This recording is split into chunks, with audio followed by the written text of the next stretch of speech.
जी, नमस्कार साथियों। Good morning प्यारे दोस्तों। आज की जो हमारी क्लास है उसमें हमारा टॉपिक रहेगा रस। रस के अंदर प्यारे बच्चों आज हम कुछ बेसिक क्वेश्चन तो लेंगे ही और साथ के साथ कुछ लॉजिकल क्वेश्चन भी लेंगे। ठीक है बच्चों, तो चलिए शुरू करते हैं फिर क्वेश्चन नंबर 1 से। क्वेश्चन नंबर 1 क्या है? आचार्य आनंदवर्धन किस संप्रदाय के आचार्य माने जाते हैं? आचार्य आनंदवर्धन किस संप्रदाय के आचार्य माने जाते हैं? अलंकार, ऑप्शन ए, ऑप्शन बी वक्रोति, ऑप्शन सी धावनी या ऑप्शन डी औचित्य। तो इसका राइट आंसर क्या होगा बच्चों? इसका राइट आंसर होगा ऑप्शन सी ध्वनि। ठीक है बच्चों, ध्वनि व्यंग को कहते हैं और व्यंग रस होता है। ठीक है, जो ध्वनि है ध्वनि व्यंग को कहते हैं और व्यंग जो होता है ये रस होता है। ठीक है, तो इसलिए आचार्य आनंदवर्धन ध्वनि संप्रदाय के आचार्य माने जाते हैं। Question number 1 option C right answer हो जाएगा। नेक्स्ट क्वेश्चन पे चलते हैं। नेक्स्ट क्वेश्चन देखो बच्चों क्या है। Question number 2।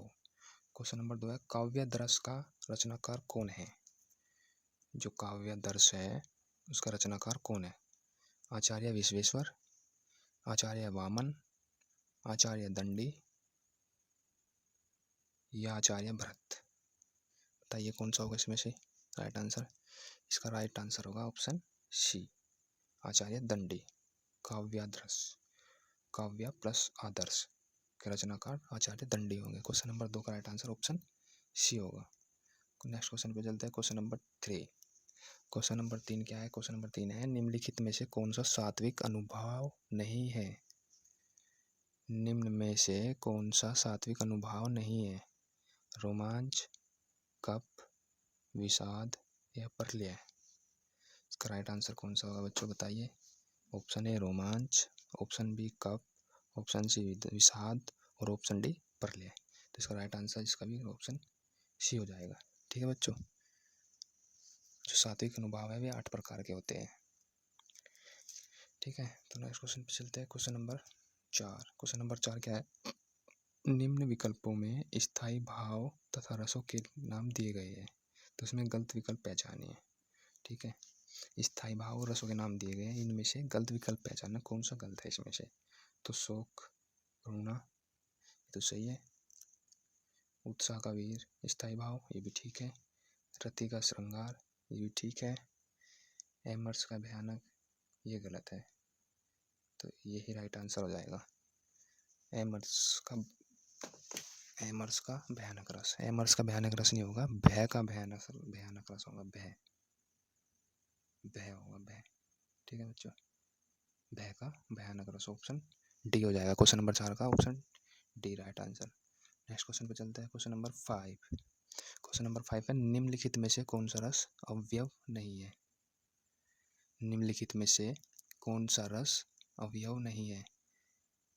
व्याभिचारी भाव, ऑप्शन ए, ऑप्शन बी विभाव, ऑप्शन सी स्थायी भाव, ऑप्शन डी अलंकार। तो रस का अवयव तो अलंकार ही नहीं है, तो इजी क्वेश्चन था, आपको पता होगा।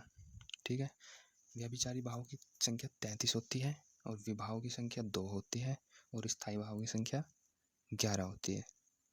ठीक है बच्चों, रस के 4 अवयव तत्व होते हैं जिनको हम घटक भी कहते हैं। तो क्वेश्चन नंबर 6 पे चलते हैं। क्वेश्चन नंबर 6 क्या है? निम्नलिखित में से किसे संचारी भाव कहते हैं? निम्नलिखित में से किसे संचारी भाव कहते हैं? व्याभिचारी भाव को, विभाव को, स्थायी भाव को या अनुभाव को। ठीक है, तो निम्नलिखित में से संचारी भाव किसे कहते हैं? व्याभिचारी भाव, विभाव, स्थायी भाव या अनुभाव। तो इसका राइट आंसर हो जाएगा व्याभिचारी भाव को हम संचारी भाव कहते हैं। संचारी भाव रामचंद्र शुक्ल ने नाम रखा है और व्याभिचारी भाव आचार्य भरत मुनि ने संचारी भाव को ही व्याभिचारी भाव कहा है। ठीक है, जो ये संचारी भाव है इसको व्यभिचारी भाव कहा है आचार्य भरत मुनि ने, और व्यभिचारी भाव की संख्या कितनी है? 33। ठीक है बच्चों, चलो नेक्स्ट क्वेश्चन पे चलते हैं। Question number 7। क्वेश्चन नंबर 7 देखते क्या है बच्चों? भरत मुनि ने रसों की संख्या कितनी मानी है? क्वेश्चन नंबर 7, भरत मुनि ने रसों की संख्या कितनी मानी है? 5, 8, 10 या 12। तो भरत मुनि ने रसों की संख्या 8 मानी है। हिंदी में 9वां रस शांत रस है, उसको भी नहीं माना जाता। और भरत मुनि ने 10 वर्ष वात्सल्य, इसको भी नहीं मानते। और भरत मुनि ने जो 11 वर्ष है भक्ति, उसको भी नहीं मानते। ठीक है, तो भरत मुनि ने रसों की संख्या केवल 8 ही मानी है। ठीक है बच्चों, तो क्वेश्चन नंबर 8 पे चलते हैं। क्वेश्चन नंबर 8 क्या है? रस सिद्धांत का प्रवर्तक किसे माना जाता है? रस सिद्धांत का प्रवर्तक किसे माना जाता है? अभिनव गुप्त को, आचार्य भरत मुनि, या जयदेव, या पंडित जगन्नाथ? तो इसका राइट आंसर क्या होगा? क्वेश्चन नंबर 8 का राइट आंसर हो जाएगा आचार्य भरत मुनि। ठीक है बच्चों, क्वेश्चन नंबर 9 पे चलते हैं। क्वेश्चन नंबर 9 क्या है? क्वेश्चन नंबर 9 है विषय द्वारा की गई क्रियाएं। विषय द्वारा की गई क्रियाएं और वह स्थान जो रस निष्पत्ति में सहायक होता है, उन्हें क्या कहते हैं? विषय द्वारा की गई क्रियाएं, वह स्थान जो रस निष्पत्ति में सहायक होता है, उन्हें क्या कहते हैं? ऑप्शन ए आलंबन विभाव, ऑप्शन बी अनुभाव, ऑप्शन सी स्थायी भाव, या ऑप्शन डी उद्दीपन भाव। तो इसका राइट आंसर हो जाएगा ऑप्शन डी उद्दीपन भाव। ठीक है बच्चों, तो क्वेश्चन नंबर 10 की ओर चलते हैं। क्वेश्चन नंबर 10 क्या है? क्वेश्चन नंबर 10 है रस को काव्य का क्या माना जाता है? रस को काव्य का क्या माना जाता है? आनंद, कारक, आत्मा, या आधार? तो रस को काव्य की आत्मा माना जाता है। ठीक है बच्चों, और रस का शाब्दिक अर्थ क्या होता है? रस का शाब्दिक अर्थ होता है आनंद। ठीक है, तो क्वेश्चन नंबर 11, क्वेश्चन नंबर 11 है निम्नलिखित में से किस रस का स्थायी भाव रति है? निम्नलिखित में से किस रस का स्थायी भाव रति है? तो ऑप्शन ए करुण रस, ऑप्शन बी हास्य रस, ऑप्शन सी श्रृंगार रस, या ऑप्शन डी वीर रस? तो इसका राइट आंसर हो जाएगा ऑप्शन सी श्रृंगार रस। श्रृंगार रस का स्थायी भाव ही रति होता है। और करुण रस का क्या होता है? जो करुण रस है ऑप्शन ए में, इसका होगा शोक। हास्य रस का क्या होगा? हास। श्रृंगार रस का रति। वीर रस का उत्साह या जोश। ठीक है बच्चों, नेक्स्ट क्वेश्चन पे चलते हैं। क्वेश्चन नंबर 12, क्वेश्चन नंबर 12 है रौद्र रस का स्थायी भाव है। रौद्र रस का स्थायी भाव है शोक, क्रोध, जुगुप्सा, या निर्वेद? ठीक है बच्चों, तो रौद्र रस का स्थायी भाव है ऑप्शन बी क्रोध। ठीक है, तो नेक्स्ट क्वेश्चन पे चलते हैं। क्वेश्चन नंबर 13, विभत्स रस का स्थायी भाव है। ठीक है बच्चों, विभत्स रस का स्थायी भाव है। तो विभत्स रस का स्थायी भाव क्या है? विभत्स रस का स्थायी भाव ऑप्शन नंबर ए निर्वेद, ऑप्शन बी जुगुप्सा, ऑप्शन सी शोक, ऑप्शन डी क्रोध। तो विभत्स का ऑप्शन नंबर बी जुगुप्सा। ठीक है बच्चों, तो क्वेश्चन नंबर 13 का राइट आंसर ऑप्शन बी जुगुप्सा। क्वेश्चन नंबर 14 क्या है? क्वेश्चन नंबर 14 है रतिहास। रतिहास ये शोक है, ये नोट लिखा है बच्चों। ठीक है, ये शोक है शोक। तो रतिहास क्रोध भय आदि भावों की गिनती इनमें से किस भाव के अंतर्गत होती है? क्वेश्चन नंबर 14 में रति, हास, शोक, क्रोध, भय आदि भावों की गिनती इनमें से किस भाव के अंतर्गत होती है? अनुभाव, ऑप्शन ए, ऑप्शन बी विभाव, ऑप्शन सी स्थायी भाव, या ऑप्शन डी संचारी भाव? तो ऑप्शन सी स्थायी भाव। हिंदी में 9 रस होते हैं, कुल रसों की संख्या 11 होती है। ठीक है बच्चों, तो क्वेश्चन नंबर 15 की ओर चलते हैं। क्वेश्चन नंबर 15 क्या है? क्वेश्चन नंबर 15 है संचारी भाव कितने प्रकार के होते हैं? क्वेश्चन नंबर 15 है संचारी भाव कितने प्रकार के होते हैं? 33, 37, 35 या 34? ठीक है, तो राइट आंसर इसका हो जाएगा ऑप्शन ए 33।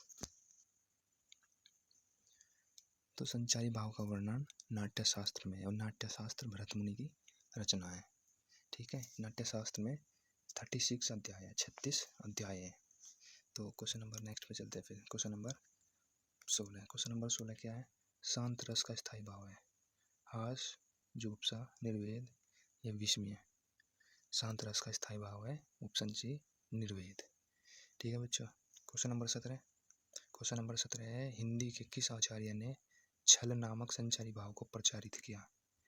हिंदी के किस आचार्य ने छल नामक संचारी भाव को प्रचारित किया? रामचंद्र शुक्ल ने, डॉक्टर नागेंद्र ने, या आचार्य देव ने, या भिखारी दास ने।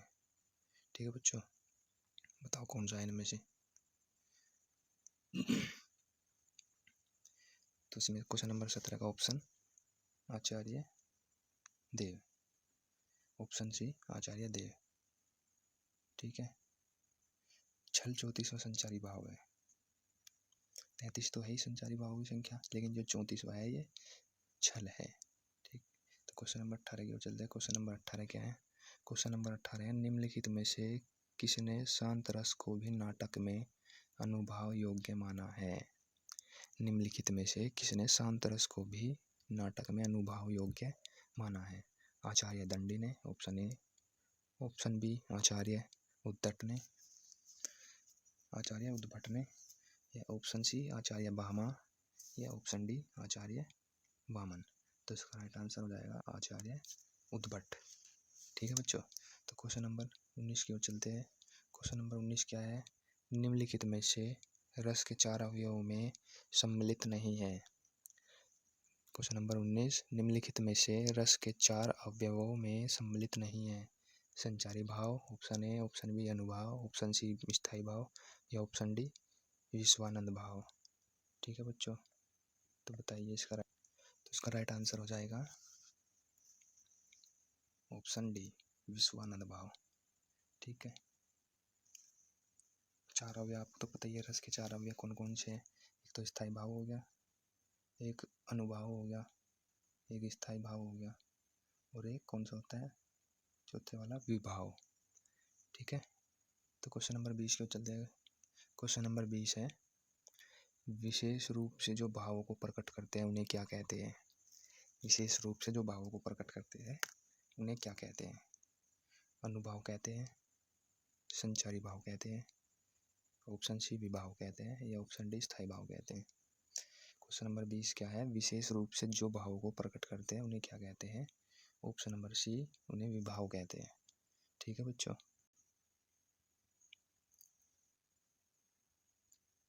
तो आज की हमारी क्लास कैसी लगी? क्लास अच्छी लगी हो तो क्लास को लाइक शेयर और चैनल को सब्सक्राइब करना। ठीक है बच्चों, मिलते हैं फिर एक नए टॉपिक के साथ नेक्स्ट क्लास में। तब तक के लिए जय हिंद, जय भारत।